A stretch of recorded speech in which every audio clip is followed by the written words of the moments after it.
Paul McGuire Grimes, ABC, Minneapolis, Christian Harry. It is really great talking to both of you today. I really enjoyed the Pale Blue Eye and had fun with it, so thank you for the time today. Well, thank you very much for enjoying it, and hello there. And you got a Hello. very obvious Empire of the Sun. Ah, yes. Yeah, and what else is 35th it? anniversary. What else do you have? Oh, look at Dark that! Knight Ah, thank you. I think I see a bit of Ford Ferrari. I see a little Dark Knight. Yeah. Little Terrence Malick up there too. More Christopher Oh, Nolan. all right. Nice one. Cheers, mate. Christian, I have to start with you. I mean, I love watching you on screen. You're always so Thank you. pleasant and truthful. And now you're a producer on this film. I'm curious, what did you enjoy most about getting involved behind the scenes? And does knowing that now approach your work in front of the camera moving forward? Well, I have to confess that it wasn't an awful lot more than I usually do, but Scott had said to me on previous films that I was acting like a producer.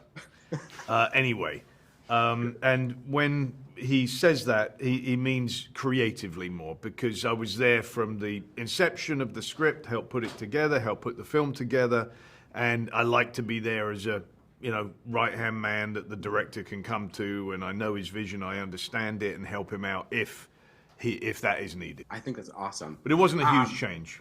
Right. I love that he's saying you're already acting as a producer. I mean, I don't know if that's a good thing or a bad thing, but yeah. Now, Harry, what surprised you most about Edgar Allan Poe in your research? I mean, lots of things. I was fascinated with how many contradictions there were about him. You know, one book would say this, another book would say something else.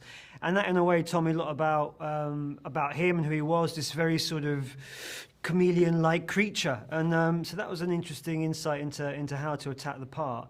But also what was fascinating was the fact we're looking at Edgar from a very, we're looking at his origin story. So what were the events in his life that formed the more, I guess, iconic version of Edgar that we think we know now? Yeah, oh, for sure. I think it's a really interesting take on what that story would be like.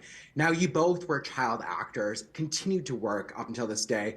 Are there lessons that you learned back then, Christian, whether it's working with Steven Spielberg or Harry, with the great British actors you worked with in Harry Potter, that you still carry with you to this day?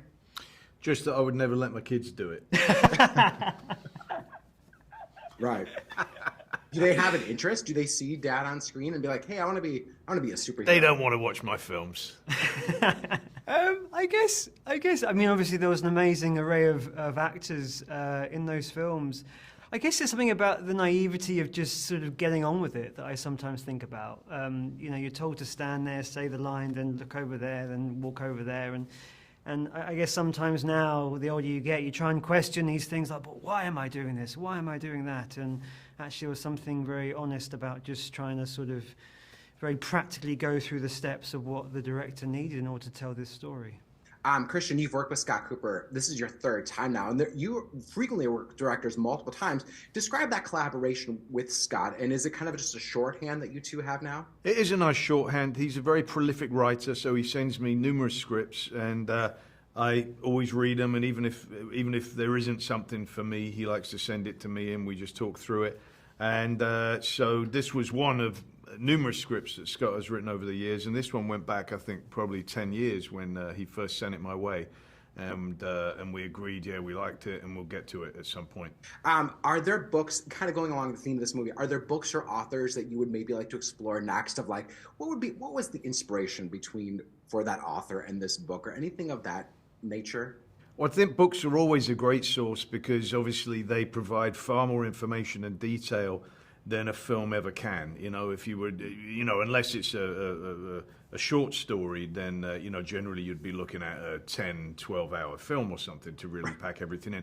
But it's great to have that overabundance of information, and it gives a great sense of life off of the screen. Yeah. That's great. Harry, what about you? Well, yeah, I'm reading a book at the moment, this trilogy called The Gormenghast, which actually isn't too dissimilar from the world of Edgar Allan Poe. It's this very sort of rich, gothic. I guess it's more fantasy than Poe ever did. But there, Christian's right. There's such a wealth of information in these books and such a rich world that is wonderful to tap into when you're making a movie. Yeah, absolutely. I got the wrap.